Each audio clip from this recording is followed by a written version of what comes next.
Hola, muy buenas tardes. Damos la bienvenida a esta nueva emisión de su programa de divulgación de las humanidades y las artes, Estudio Humanitatis Radio. Muchas gracias a todas las personas que le han dado like a nuestra página, que nos están siguiendo. Celebramos que tenemos ya más de 616 seguidores, de hecho tenemos 617 seguidores. Sí, son más de 616 seguidores y tenemos más de 100 suscriptores a nuestro canal de YouTube. Agradecemos a todas las personas que se han suscrito y que comparten nuestros videos, nuestros contenidos. Estamos muy contentos de ello. Les hacemos la invitación para que nos sigan escuchando a través de esta página de Facebook, Estudio Humanitatis Radio, y que también descarguen nuestra aplicación, Seno.fm, Seno Radio, a sus celulares. Pueden descargarla desde Apple Store o Play Store y ahí nos pueden escuchar directamente. Desafortunadamente ahí no tenemos chat en vivo para que dejen comentarios o mensajes, pero pueden dejarlos después en el chat o en el mensaje, como mensaje o comentario a los videos. Alejandro, buenas tardes. ¿Qué tal, profesor? Buenas tardes. Sean todos bienvenidos a una nueva emisión de Estudio Humanitatis Radio. Hoy un programa muy interesante. ¿Y qué tenemos para hoy, profesor? Pues hoy tenemos cosas muy ricas. Tenemos eventos culturales, tenemos dos biografías a tenor del tema que nos interesa, que es sobre lenguas originarias, y pues tenemos una grata visita, ya es la segunda vez que nos acompaña, una gran colega, una gran investigadora y gran profesora del Departamento de Letras. Transmitimos en vivo desde Alma del Mundo Café y Salud para que se den una vuelta a degustar café y a inscribirse en alguno de los talleres que aquí imparten. Y en eventos culturales, ¿qué tenemos, Alejandro? Los invitamos bueno, más bien el Departamento de Letras de la Universidad de Guadalajara les hace la atenta invitación a escuchar la conferencia inaugural del ciclo 2026A, titulada El espiritismo y la discusión feminista en la obra de Lorena Wright. Impartirá la doctora Diana Hernández Suárez, perdón, es Dinora Hernández Suárez. Diana, sí, perdón. Diana, es cierto. La cita es el próximo miércoles 4 de febrero del presente año a las 12 horas. Auditorio 1 del edificio H del Centro Universitario de Ciencias Sociales y Humanidades. Bueno, pues es la atenta invitación que hace el departamento. Una disculpa porque había visto el cartel y creo que va a estar ella también, la doctora Dinora, como moderadora. No, es otra. Es otra, ok. Sí. Es otra, ok, muy bien. Sí, Bueno, ahí está la invitación. En filosofía tenemos a la doctora Dinora Hernández, entonces seguramente por eso la confusión, pero sí, no es Diana Hernández la que va a impartir la conferencia. Y nuestra cápsula de Recordando a... Pues tenemos a dos personajes, no han fallecido todavía, afortunadamente, pero se mueven pues en el ámbito de la creación y promoción cultural en lenguas originarias. La primera de ellas es Ateri Miyehuatl. Ella es una escritora, actriz y promotora cultural náhuatl, egresada de la Facultad Popular de Bellas Artes de la Universidad Michoacana de San Nicolás Hidalgo. Junto con Celeste Jaime y Mara Bautista dirigen Originaria, un proyecto que tiene como objetivo mostrar a mujeres poetas que se expresan en idiomas originarios, y en el 2018 recibió un premio por el libro arte La tristeza es un ave, que conjunta la poesía con la ilustración y el cuidado editorial. Y tenemos a quién más en Recordando a. Tenemos un segundo Recordando a...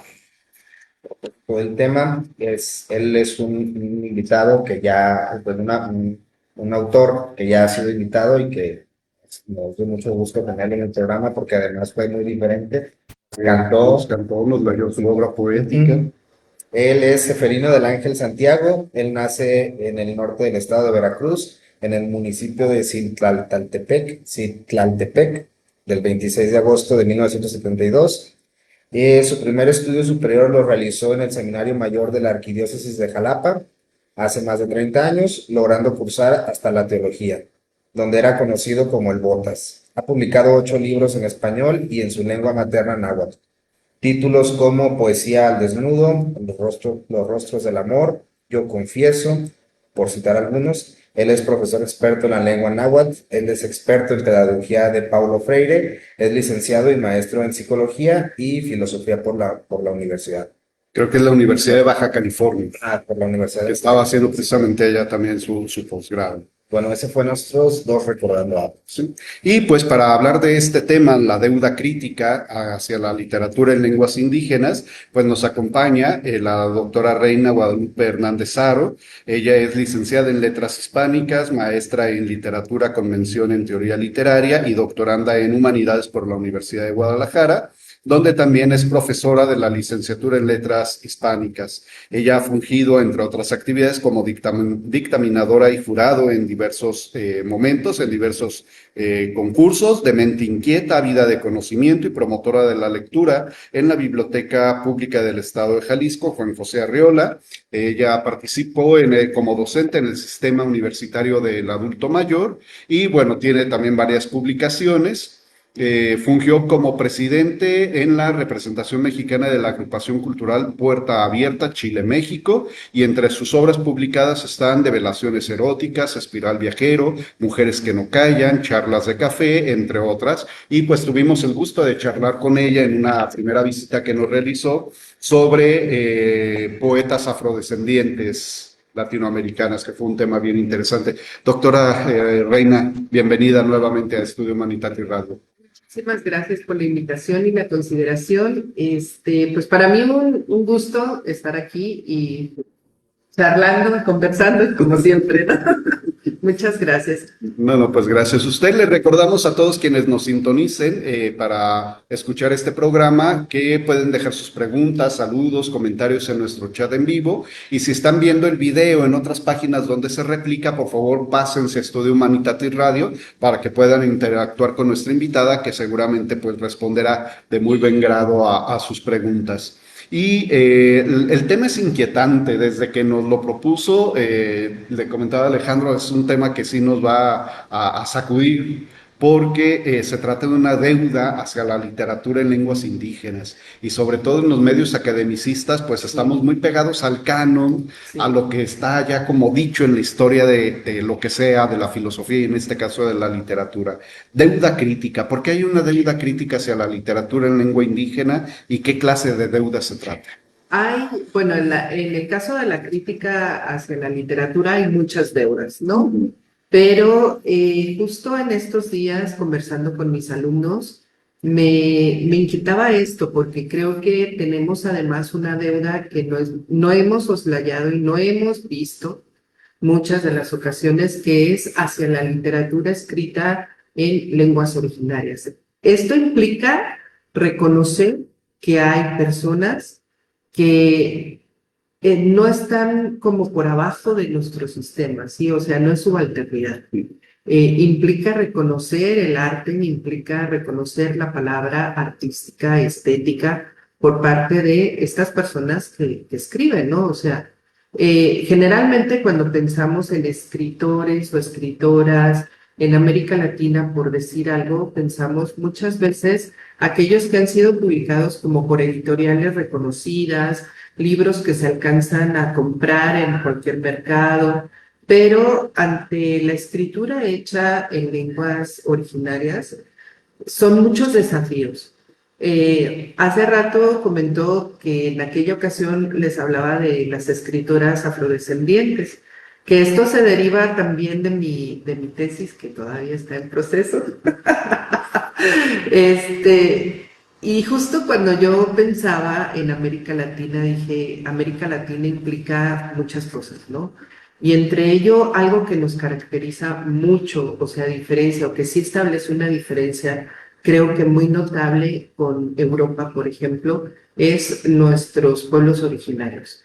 En toda América Latina ya quedan pocos, en México quedan mucho más que en otros países, pero pues esa es la gran deuda, porque digamos que la literatura en lenguas indígenas o lenguas maternas, pueblos originarios, pues no es nada más Nezahualcóyotl, no es nada más aquello prehispánico, es una escritura contemporánea que ha pasado a un segundo plano, o sea, no se le observa porque no se le reconoce, porque no se tiene desde mi perspectiva herramientas para leer esa literatura. Es decir, lo acaba de mencionar, generalmente cuando en los medios académicos nos basamos en un canon, establecemos un canon, impartimos clase desde ese canon, es decir, herramientas analíticas que obedecen mucho a estos productos ya establecidos en el canon, en un algo que ya está en dicho. Pero estas escrituras implican que revisitemos esos métodos, esas formas analíticas, porque no necesariamente por hablar del profesor Seferino, que pues él es poeta, en el sentido de que él es un poeta que en su cabeza son dos mundos. Él dialoga con dos mundos, ¿no? Nos puede ofrecer poemas que tienen una estructura, un encabalgamiento, una forma muy española, lo puedo ya decir así, una versificación tradicional, pero no toda la poesía en lenguas indígenas es así. Es decir, ellos tienen un ritmo de acuerdo a su lengua, de acuerdo a sus costumbres, de acuerdo a su forma y estética de ver el mundo. Entonces, eso nos falta a nosotros, esa otredad, ponernos en la mira de ellos, aceptar que no va a haber unas metáforas que sean muy, no sé, palabras muy extrañas, sino que a lo mejor sus metáforas van a tener que ver con su cosmovisión y tenemos que entender esa cosmovisión. Entonces, creo que de ahí se plantean muchas dudas y muchas deudas. ¿Por qué? Porque hay que aceptar esa cosmovisión. Hay que entender, comprender qué implica que hablen de estrellas, qué implica que hablen de suelos, qué implica que hablen de que su cuerpo es mancillado cuando se refieren a la tierra, cuando se refieren a su pueblo. Sí, hay una escritora que me impactó muchísimo, que es Graciela Buinao, poeta mapudungun, huiliche, y entonces ella hace un pequeño poema que se llama Salmo 1482. O sea, pues si tú vas por el canon bíblico, dices, no, pues no llega ni al 1000, ¿no? Ni al 200. Entonces dices, ¿qué significará ese 1000 y tantos, no? Y pues es la fecha en que llegan los españoles, es el año. Entonces ella en esos pequeños versos menciona y nos han matado en nombre de la cruz. Entonces hay que entender esas cosmovisiones, hay que instalarlos en una posición postestructuralista, decolonial, para comprender esa forma de hacer poesía. Y si todavía no comprendemos lo primario, Sí. el estructuralismo, ¿cómo vamos a dar el salto a eso? Tenemos muchas deudas porque también no las pensamos. Y bueno, he estado pensando conforme nos iba platicando esto, en que generalmente a lo indígena, desde ciertos círculos, que son la mayoría, desafortunadamente, se le suele ver como algo más bien folclórico, Sí. como algo más como para llamar la atención del turista.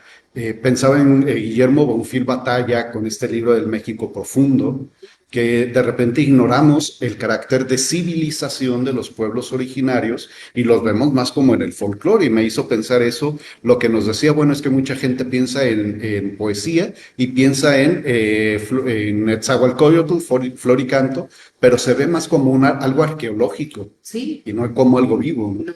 Y se ignora la parte viva, porque justo se le mira como subalterno, como es poca cosa, como cómo va a hablar de eso. Siquiera en el sistema universitario del adulto mayor, tuve un alumno que, pues, mayor, y él comenzaba a escribir sus cuentos.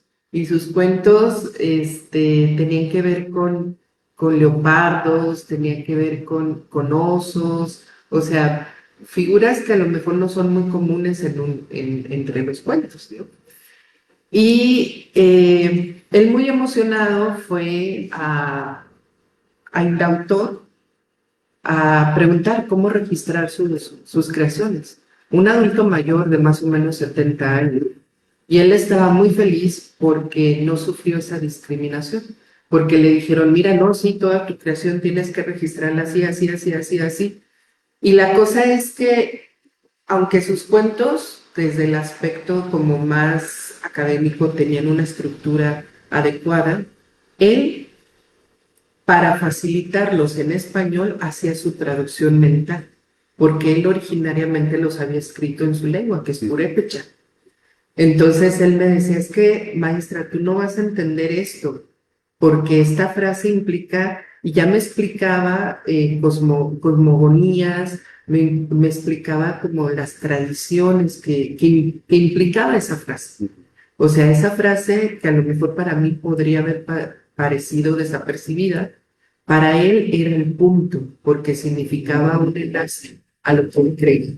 Entonces, eso se nos pierde, eso se diluye, porque pues entonces se le observa como si fuera algo menor, como una escritura que no merecería ser analizada y pues se pierde. Por eso digo, sí se necesita como observar, que no lo vamos a poder analizar o a lo mejor no querramos ajustar las estructuras que canónicamente hemos venido utilizando en ese sentido. Muy bien. Alejandro, por favor. Bueno, recordarles a quienes comienzan a sintonizarnos, estamos charlando con Reina Leticia Hernández Aro. Estamos charlando sobre la deuda crítica hacia la literatura en lenguas indígenas, un tema muy interesante. Los invitamos a que dejen sus comentarios, saludos, preguntas, si es que a alguien le interesa que la doctora le responda a alguna inquietud que tenga. Y bueno, con gusto les daremos salida. A mí me gustaría preguntarle respecto a las editoriales. Supongamos, o bueno, más bien suponemos que es parte también del problema de las deudas que tienen, ¿no? La literatura indígena, porque si no hay un espacio donde se plasmen, o incluso el arte popular en general, si no hay museos donde la fotografía, donde la pintura, donde todas las expresiones que son más catalogadas como artesanías, pensadas más como un comercio y no como una expresión originaria de una cultura que es muy rica. ¿Qué pasa ahora con espacios donde los autores puedan imprimir sus textos? Fíjate que esa es una gran pregunta porque es parte de la problemática que me di cuenta. Bueno, yo les comentaba que yo estoy trabajando con 3 poetas y 3 por motivos de ahora sí de centrar nada más, ¿no? Podría haber utilizado más poetas, pero entre las 3 observé algo. Una que es Graciela Winao, ella no tiene problema en editar, aunque tiene problema, ¿sí? ¿A qué me refiero? Ella es una poeta de alguna manera consolidada en la literatura chilena. En estos momentos tiene un curul dentro de la lengua, dentro de la Academia de la Lengua Chilena, o sea, hay cierto reconocimiento, ¿no? A lo mejor queda todavía la deuda, pero, por ejemplo, una editorial que es Cuarto Propio, en Chile, pues ya publicó su obra y he visto que ha estado publicando, ¿no? Yo pude conseguir aquí en México su libro, ¿sí? Ese es un punto. Pero hay otra escritora que se llama Maya Kuchok, una poeta guatemalteca que vive, y pues yo andando en internet me topé con unos versos. Empecé a observar que es una poeta maya, guatemalteca, viva, dije, pues voy a buscar sus libros. No los encontré. Entonces, por fortuna, tengo conocidos en Guatemala, les pregunté si la conocen y dije, pues me puedes comprar un libro, me lo mandas. No hay. ¿Qué creen? Sí, y lo peor, le preguntaron a la escritora misma, no tiene. Entonces, ¿qué me hace pensar esto? Que, pues aquí hay varias cosas, ¿no? Puede ser de entrada ese sesgo que lo sabemos. En el marco editorial a veces hay más hombres que mujeres publicadas, ese es un sesgo.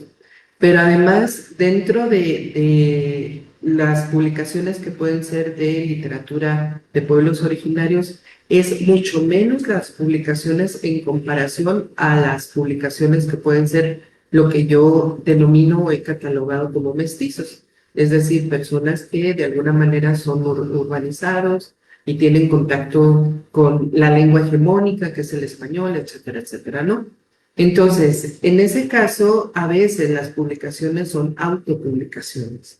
A veces los escritores sacan unos tirajes que les gusta, 200 ejemplares, 300 ejemplares, que hasta dónde llegan.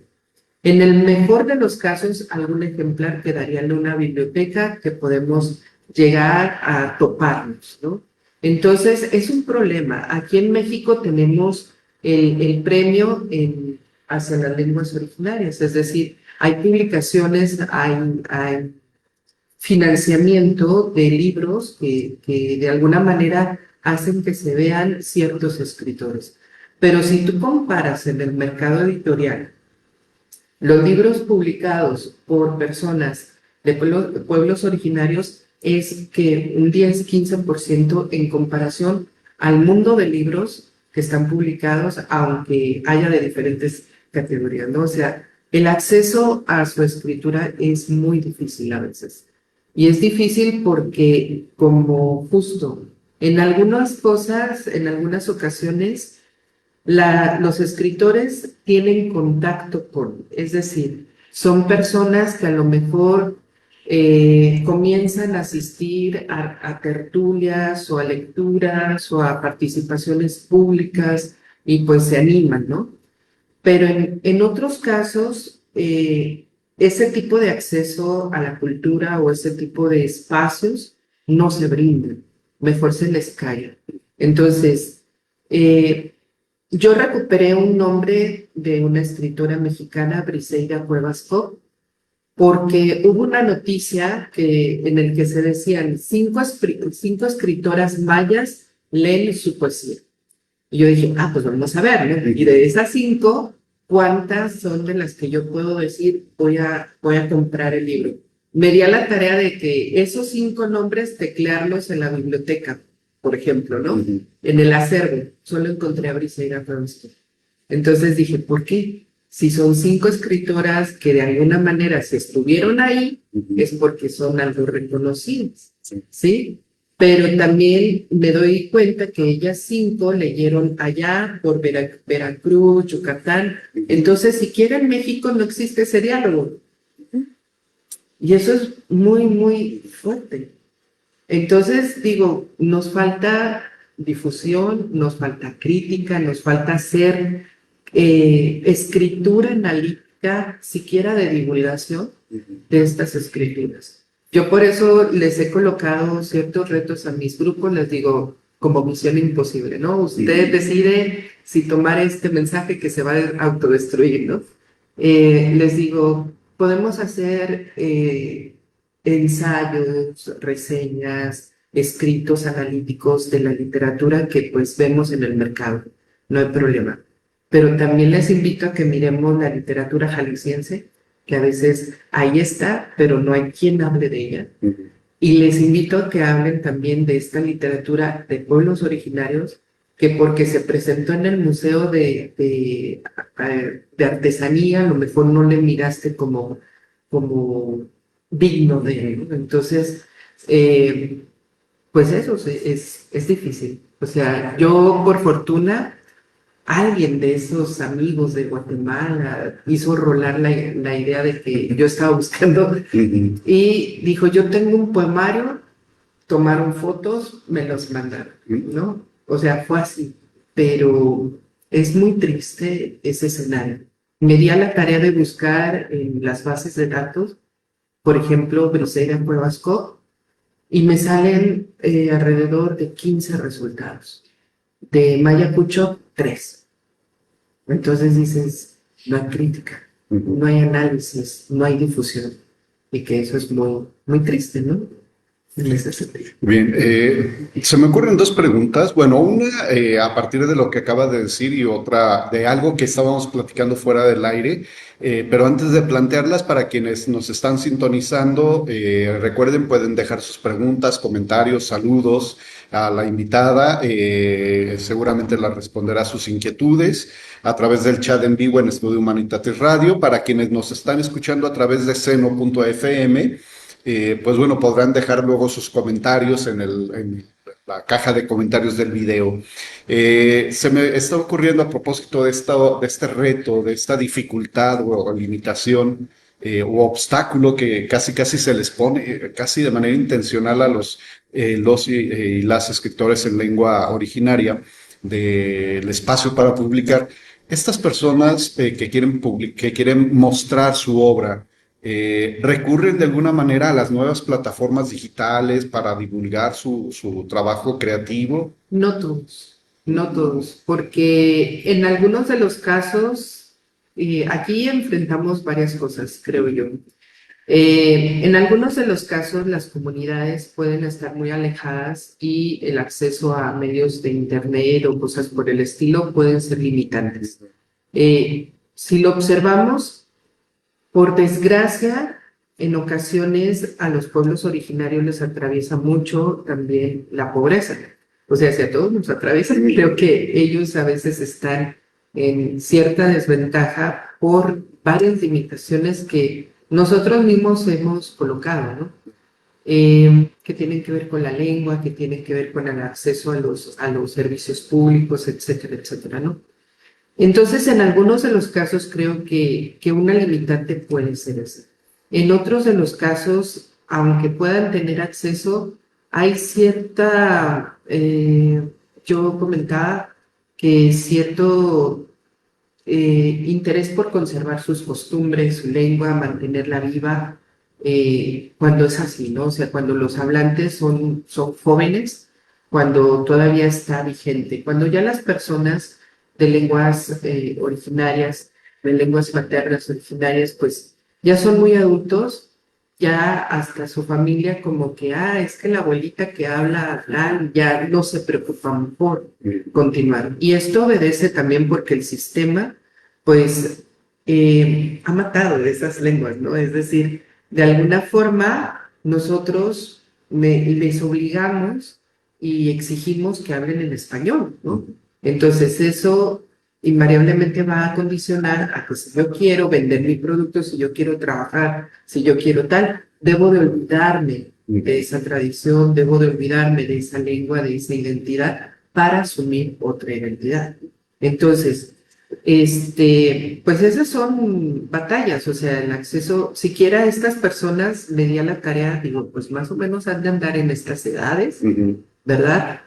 Y pues yo creo que Facebook sí tiene, entonces me puse a buscar y me di cuenta que sí tenían, pero no lo alimentaban. Entonces, de pronto una publicación de hace 3 años, 4 años, y pues no es el medio en el que las redes sociales se mueven, ¿no? Entonces, yo creo que sí no se difunde mucho y no hay muchos esfuerzos por hacerlo llegar a las nuevas generaciones. Teníamos pensado una pregunta que de hecho comentábamos precisamente fuera del aire, pero ya con su comentario me sacudió y me gustaría que compartiéramos también esa sacudida de pensamiento con el público que nos está sintonizando o que luego vea el video, que era esto de las publicaciones bilingües. Porque yo al pensar precisamente en esto de las publicaciones, de cómo divulgar, etcétera, pues pensábamos, bueno, a lo mejor en ediciones bilingües, español y náhuatl, por ejemplo, pues de alguna manera eso podría como vencer, romper esas fronteras, esos límites de la comunicación y de alguna manera empezar a subsanar pues esa deuda. Que eso me remite luego a otra pregunta que más adelante leeré. Pero usted nos hacía un comentario que me estremeció un poco, porque dije, bueno, es que en realidad es un doble reto esto de la divulgación en lengua originaria. ¿Qué nos puede decir de esto? Les comentaba que, bueno, Carlos Montemayor, que es, bueno, para muchos, se le llama a veces como indigenistas, Para muchos, pues es una autoridad, ¿no? O fue una autoridad.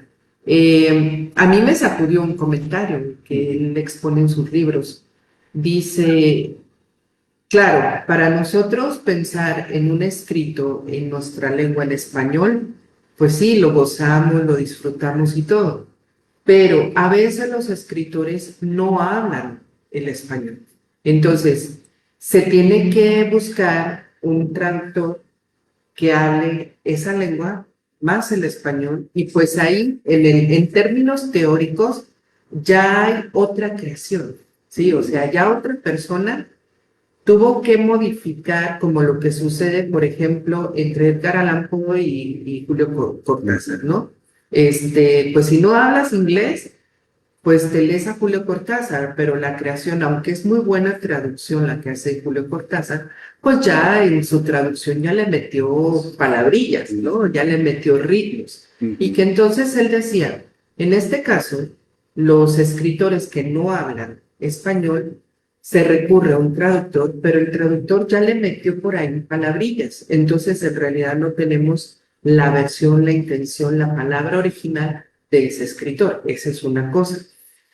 Pero también los escritores que son bilingües, que hablan español y hablan su lengua, y que a lo mejor nos ofrecen un libro bilingüe que ellos mismos traducen, pues yo les comentaba, por lo que decía Carlos Montemayor, que estaban como en una doble discriminación. ¿Por qué? Porque en sus comunidades se les va a colocar a ellos como traidores de su lengua, traidores de su identidad, traidores de su costumbre, de su zona, ¿sí? Para ofrecer a los que somos de afuera, ofrecernos un acceso a esa lengua, que sea una traducción.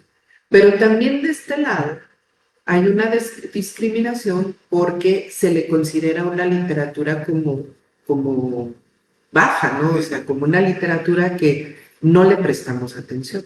Entonces, es una cosa muy compleja porque, como diría la frase de las películas de este personaje de la India María, ni de aquí ni de allá.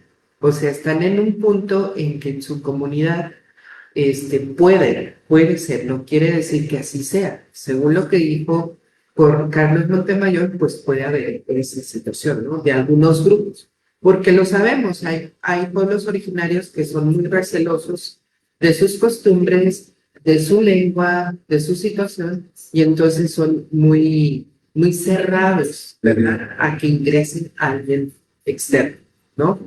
Y en ese caso, en la lectura, nosotros somos los externos.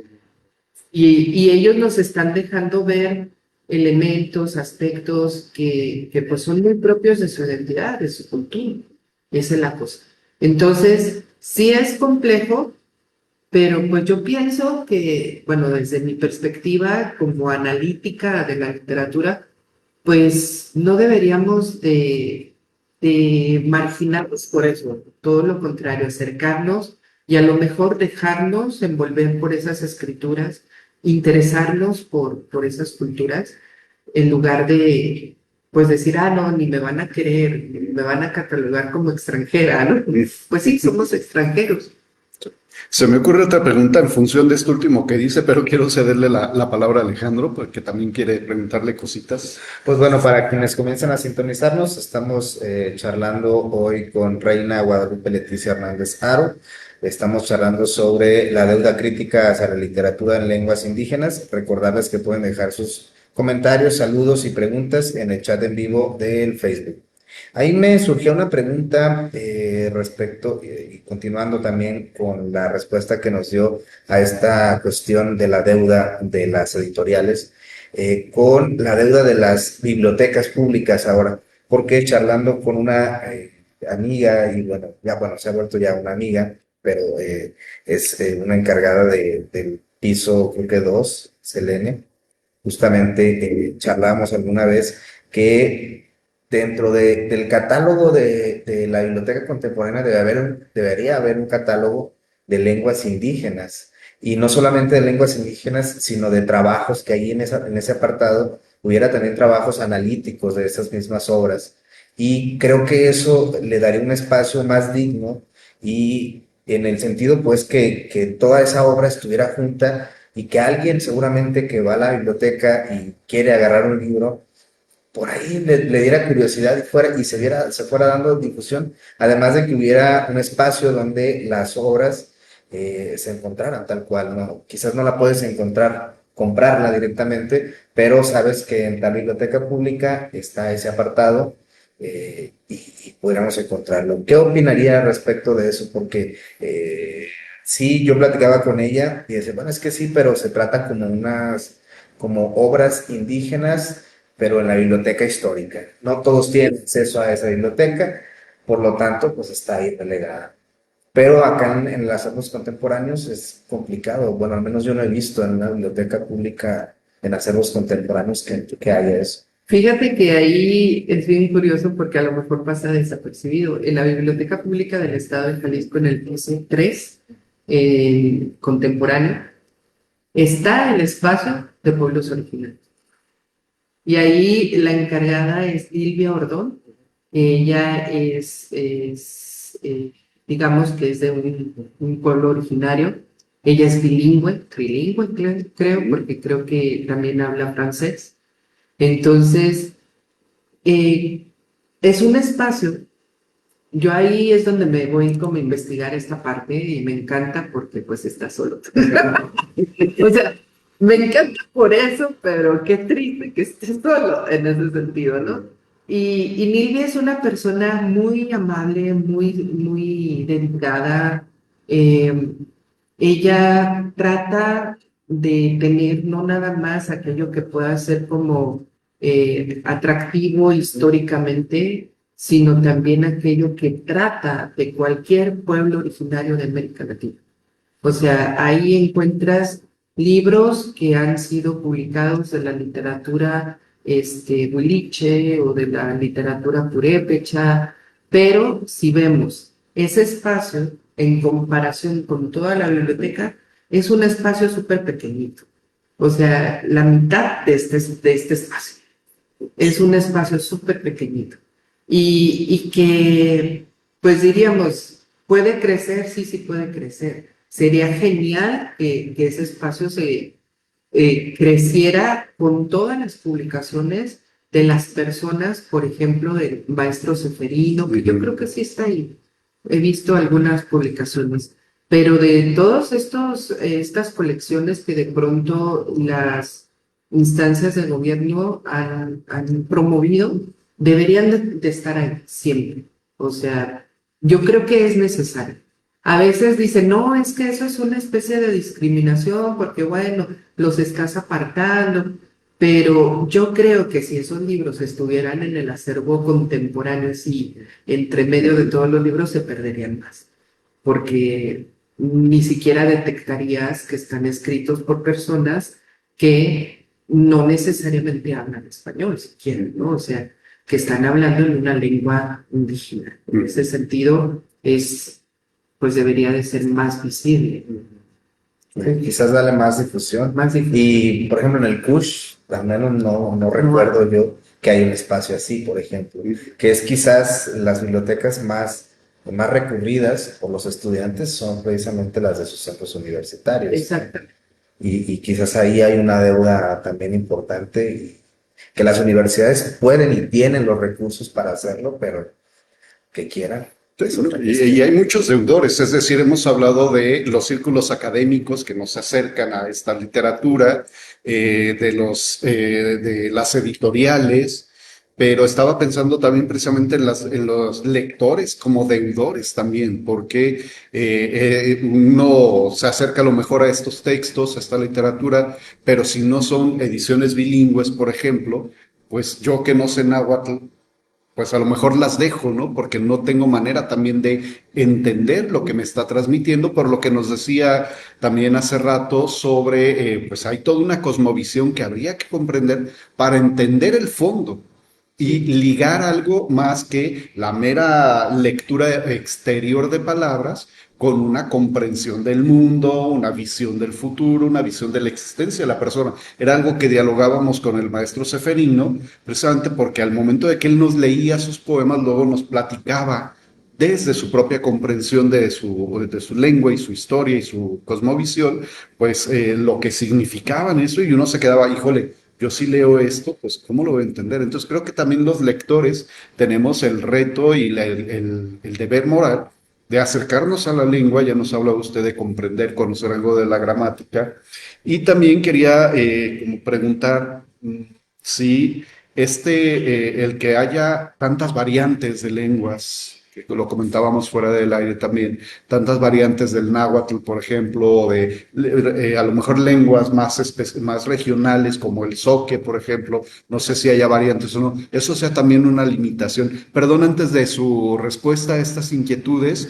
saludamos con gusto a James Constantino, que nos deja un comentario, dice excelente tema, gracias a los expositores, y nos manda saludos. Va de regreso un saludo para James Constantino, un radio ciberescucha, que también a veces pues nos deja comentarios en los videos. Pues agradecemos mucho el favor de la atención. ¿Qué nos podría decir sobre esto de las variantes que sean Sí. que dialectales de las lenguas?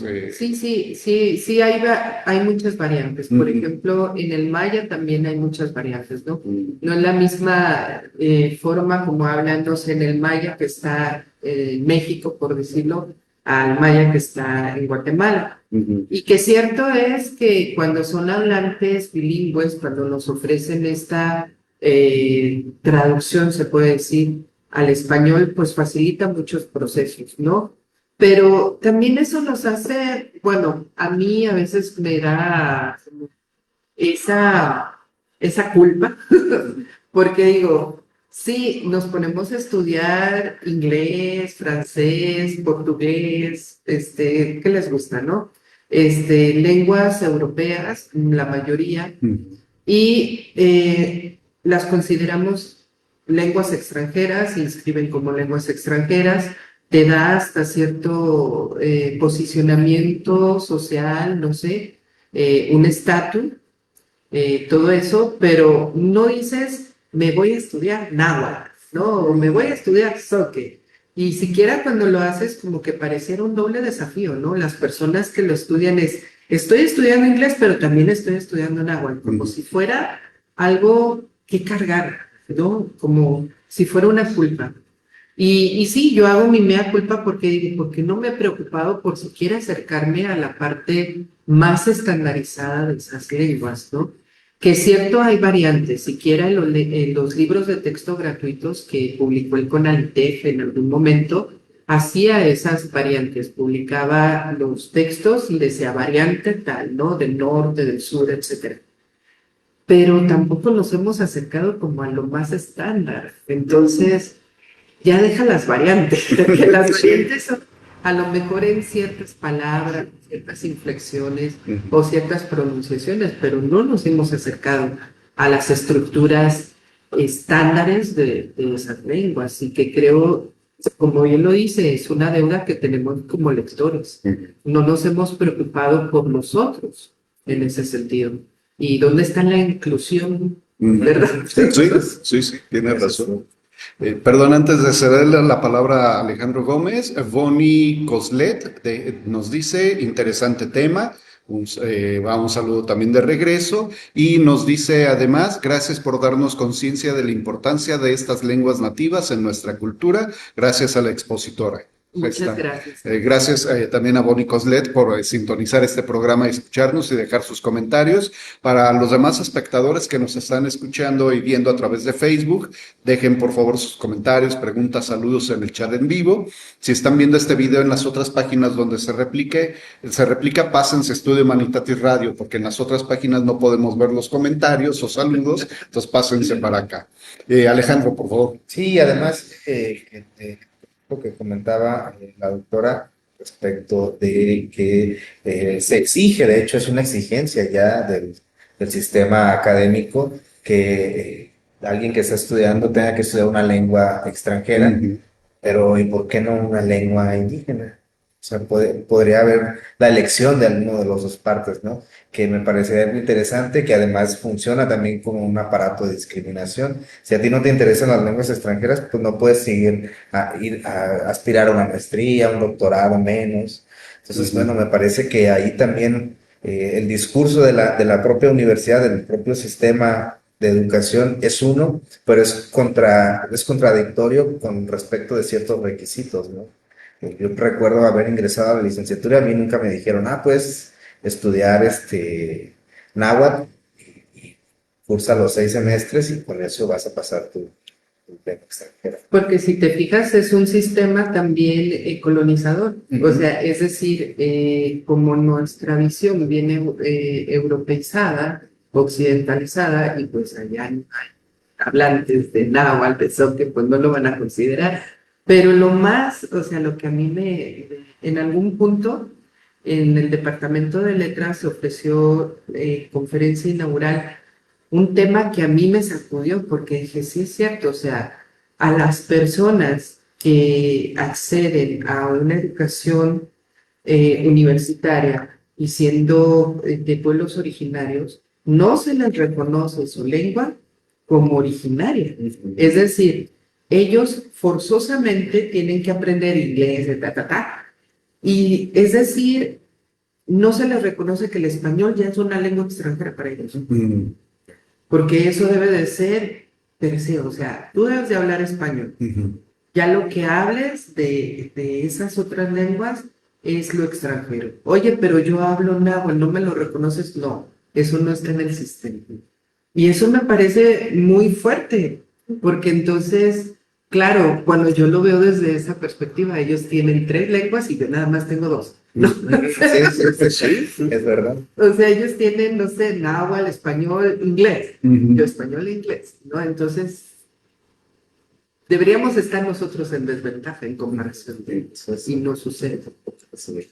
No, y hay un problema presente con el aprendizaje de estas lenguas, que con el inglés, el francés, etcétera, me refiero a ellas, que están como orientadas precisamente a funcionar para negocios, a funcionar para el intercambio comercial, etcétera.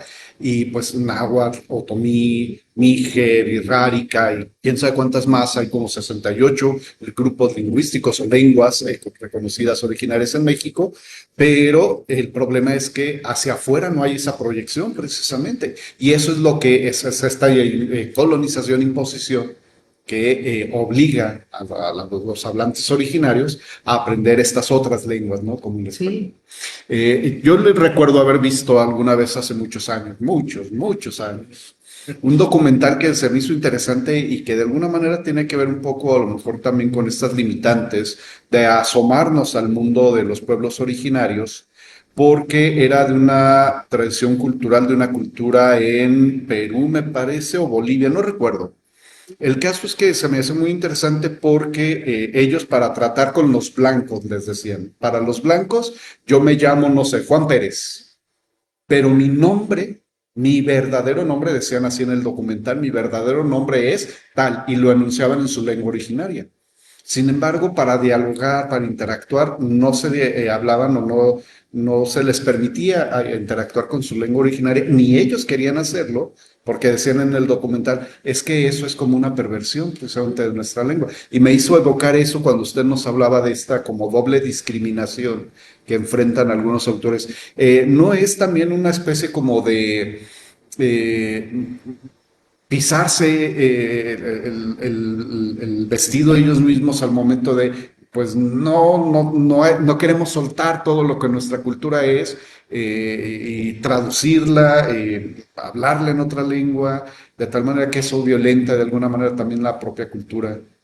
Lo que pasa es que, bueno, pienso, porque pues no estoy en los zapatos de ellos, Sí, ¿verdad? tiene razón. Pero pienso que estas medidas las tienen ellos porque a lo mejor en los procesos de apropiación que hemos tenido nosotros de su cultura, no hemos trasladado su cultura, o sea, nos quedamos, voy a poner un caso burdo, ¿no? Los aretitos de Shakira que se ven bien bonitos, ¿no? pero ni siquiera vemos las imágenes o no vemos la artesanía o no vemos el arte que están haciendo en ese tejido, ¿no? Nada más nos gusta que se ven bonitos. Y yo creo que en algún punto han de considerar que en el momento de traducir todo, de dejarnos entrar a su mundo, pueden ellos quedarse como desvalorizados. Su identidad se diluiría y entonces nosotros, los blanquitos, nos quedaríamos como con la superficie, sin ir a fondo. Por eso es que de alguna manera, pues entiendo su posición. De alguna manera comprendo que quizá puedan sentir que se traicionan. Y por eso Carlos Montemayor mencionaba que me pareció muy interesante porque es un trabajo antropológico y él menciona que antes de hablar con los nativos, con los hablantes de esa lengua, él llegaba y preguntaba por las personas de autoridad. Y si la persona de autoridad aceptaba que pudiera él conversar con los demás, entonces ya podía como, a ver, explícame este canto, explícame esto, ¿sí? Pero ese es un posicionamiento que no todo el mundo tiene. A veces llegamos como imponiendo posiciones, ¿no? Sin preguntar, ¿puedo entrar? Y ese es el posicionamiento del conquistador, del colonizador, ¿no? O sea, yo entro, déjame ver tu cultura y entonces saco lo que es mío, ¿no? Lo que creo que es mío. Sin preguntar, ¿me dejas ver qué es lo que estás haciendo? ¿Quieres compartir? Etcétera, ¿no? O sea, ¿qué tanto ellos pueden estar beneficiados por las acciones que yo pueda hacer de eso, ¿no? Y por eso digo, pues probablemente ese es el caso, que no lo sé porque pues no estoy en una comunidad como la de ellos, no entiendo a veces las convicciones que puedan tener ellos porque no vivo en ese entorno, pero me imagino que puede deberse a esto, a la tradición que ha sucedido, al despojo que han tenido, porque a veces, por ejemplo, en el caso de los mapuche, es muy feo que de pronto fueron desplazados de sus entornos donde vivían, comenzaron a ser desplazados hasta quedar en un espacio súper reducido y en ocasiones discriminados del actuar social que implica el país, ¿no? Entonces, que es uno de los grupos indígenas más fuertes en Chile y que es muy pequeño, la cantidad de personas son muy pequeñas. Entonces, pues sí, hemos llegado a conquistar, a colonizar y pues a lo mejor es una medida de preservación ante esto. Que esto es una espada de doble filo, ¿no? Porque ¿cuántos hablantes van a continuar con esa forma, con esa lengua y que no se pierda, ¿no? En ocasiones escuchamos, es que mi abuela habla esa, justo una alumna me dijo, no me había percatado de que los purépechas son así, así, así, así. Mi abuela es purépecha, pero pues yo como estudié acá y pues me metí a trabajar acá, etcétera, etcétera, nunca me preocupé. Pero ahora que mi abuela es vieja y que veo que muchas de nuestras acciones obedecen a costumbres purépecha, me comencé a preocupar y estoy aprendiendo purépecha. Pero es por esa situación que empezó a preocuparse, ¿no? Pero ¿cuánto van a vivir esas lenguas? Estamos ya casi por el cierre. Alejandro, ¿una pregunta más? Pues solamente agradecer a la doctora por haber estado con nosotros. Ya por último, ¿alguna recomendación bibliográfica que le pueda hacer o que nos pueda hacer a quienes les interesó el tema y quisieran ahondar un poco más? Yo me enamoré de los trabajos de Carlos Montemayor. Si van ustedes, pues a la biblioteca pública, al piso 3, ahí hay una serie de libros muy buenos, porque Carlos Montemayor hizo estudios acerca de la poesía, de la narrativa, de las leyendas, del teatro, que es de literatura contemporánea. O sea, de pronto, de hecho, creo que se llama ay, ¿cómo era?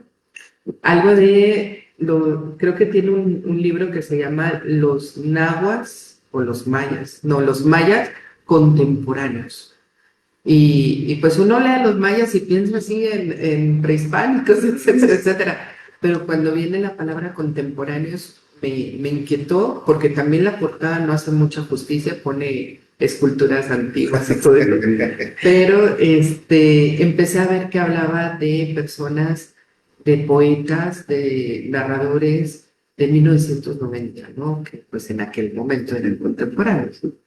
Y dije, cierto, no los conozco, no los he leído, entonces, qué chafa, táchenme a mí. ¿No? Pero sí, yo les recomendaría pues que accedieran de entrada les invito a ese espacio. Es un espacio que yo creo que nos puede abrir muchas visiones. Hay libros pues busquen literatura, por ejemplo, los libros que están saliendo por las colecciones de los pueblos originarios. Está este premio que tiene el gobierno y publica autores de lenguas originarias. Hay en narrativa, hay en poesía. Les aconsejo que los busquen, son fáciles de encontrar hasta en internet. Pues autores como los que mencioné son geniales. Hace poco justo bueno, yo le digo compañera, pero una estudiante llegó con un libro porque fue a la presentación en el instituto. Tiene un apartado, como un espacio, la Universidad de Guadalajara. Hicieron una presentación del libro y me dijo, se lo regalo, maestra, me encantó, ¿qué opina? Y sí, está en náhuatl y está en español, es poesía y es un escritor muy joven, muy joven, como de 25 años. Entonces, se me olvidó el nombre, pero se los dejo. Sigo con mis deudas. Antes del cierre, una preguntita así rapidita. Alguna vez pues tuvimos el gusto y el honor de recibirla la primera vez en Estudio Humanitatis Radio, que nos habló de poetas afrodescendientes. ¿Podríamos extender algunas, si no todas, algunas de estas deudas con los pueblos originarios también a los pueblos o los grupos afrodescendientes? Totalmente. Yo sí pienso, y pues es parte de lo que trato de hacerles clic a mis estudiantes, les digo, no nada más nos fijemos, claro, como estudiosos de la literatura tenemos que fijarnos en esto que está en el canon, porque eso es sí o sí.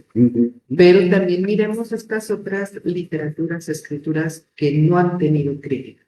Y pues entre ellos yo considero a los afrodescendientes y considero pues a los escritores de pueblos originarios, porque sí. Hay un libro, a propósito, perdón, a ver si alcanzo rapidísimo. Sí, todavía tengo. Hay un libro que ahorita me acordé. Fue editado por el gobierno de la Ciudad de México, de pronto en las bibliotecas, de pronto en la FIL lo pueden encontrar. Y ese libro reúne publicaciones de La Hojarasca. La Hojarasca era una revista que justo se dedicó a publicar de pueblos originarios. Entonces, eso es muy interesante.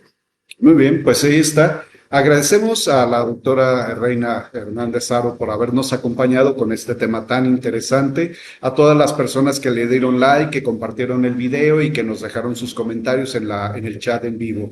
Los esperamos la próxima semana, tendremos un tema también muy interesante a cargo de un estudiante también del doctorado en Humanidades, Jorge Medina Trujillo, que es además escritor y estará con nosotros acompañándonos. Muchas gracias a todos por el favor de su atención. Sandro, hasta la próxima. Esto fue Estudio Humanitatis Radio, un programa para divulgación de las humanidades y las artes.